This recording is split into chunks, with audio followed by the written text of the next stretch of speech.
तो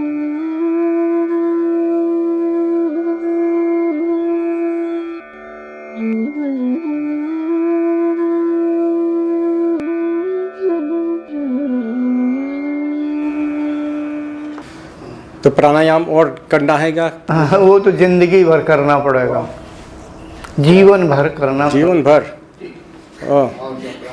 मैं सोचा जब मोक्ष प्राप्त हो जाएंगे तब प्राणायाम ज़रूरत है कि नहीं ज़रूरत है? क्या करेंगे तब मोक्ष प्राप्त हो जाएगा, तब क्या करेंगे? तब प्राणायाम फिर भी करना है। जब वहाँ आपको अभी रुक जाओ, जब मोक्ष प्राप्त हो जाएगा तब फिर क्या करेंगे? क्या प्राणायाम करेंगे कि नहीं करेंगे? नहीं मतलब क्या हमसे पूछ रहे हैं, प्राणायाम करना है कि नहीं, छोड़ना है सब चीज़? हाँ मतलब छोड़ना है या करना है, तब ऐसे ही पूछ रहे हैं। हाँ। देखो ऐसा है, जब आपको मोक्ष प्राप्त होगा तो उस क्षेत्र का स्वामी और कोई होगा, वहाँ मैं होऊंगा नहीं।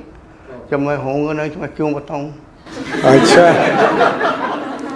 मोक्ष प्राप्त जानते हैं कहाँ पे होता है? मोक्ष प्राप्त होने के बाद कहाँ जाता है? वहाँ कहाँ जाता है आप बताओ, अगर आपने कहा है तो आप बता दीजिए। जहाँ पे कोई नहीं जा सकता है। जहाँ पे कोई जा नहीं सकता तो आप कैसे जाओगे? हैं?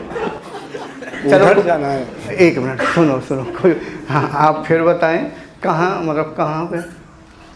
जहाँ नहीं दिख सकता है, जहाँ किसी के मालूम नहीं है, किसी नहीं गया है, तो कैसे जाने की वहाँ है? नहीं, मैं ये पूछ रहा, आपने कहा जब मोक्ष वो करूँगा तो मोक्ष प्राप्ति के समय कहाँ जाएंगे, क्या आपको मालूम है क्या? किसी ने कहा कि ब्रह्म में लीन हो जाते हैं। अच्छा, ब्रह्म में लीन हो जाते हैं, हाँ यही पूछा। ब्रह्म दो, एक सगुण ब्रह्म, एक निर्गुण ब्रह्म।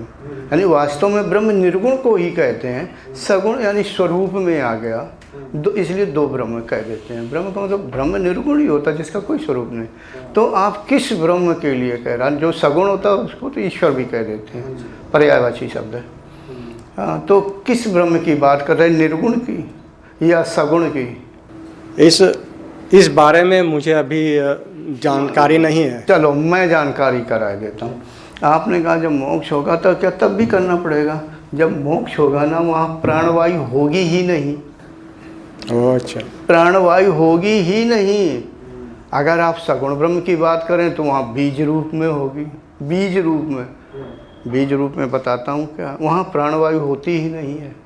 जब प्राण नहीं होगा तो श्वासों का आवागमन ही नहीं होगा, ना भूख लगती, ना प्यास लगती, कुछ भी नहीं होता, ना खाना पड़ता, कुछ भी नहीं। आप आ जाओ।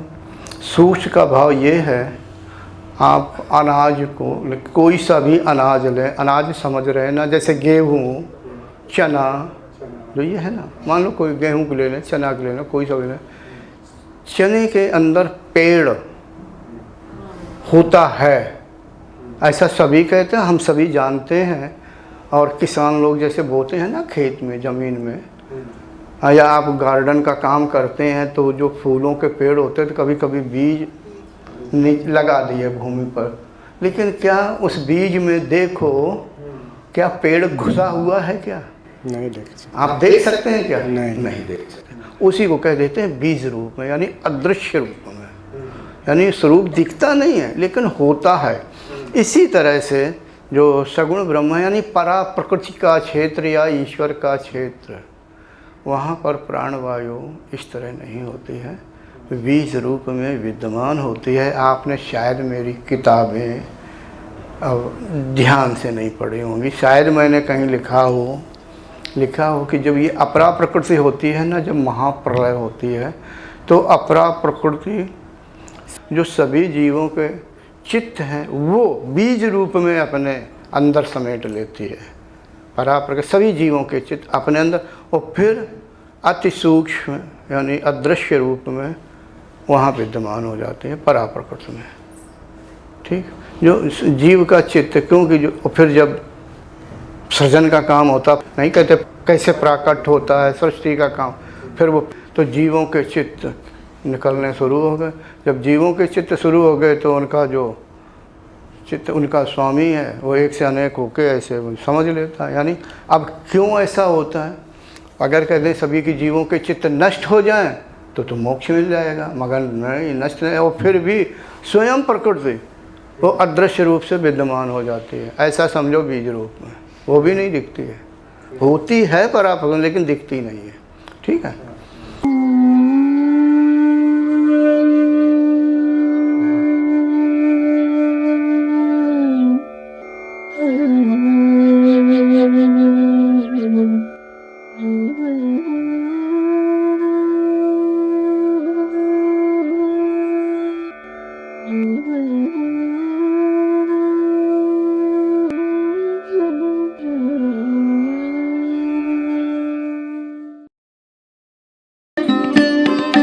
Thanks for watching. Remember to like, comment and subscribe.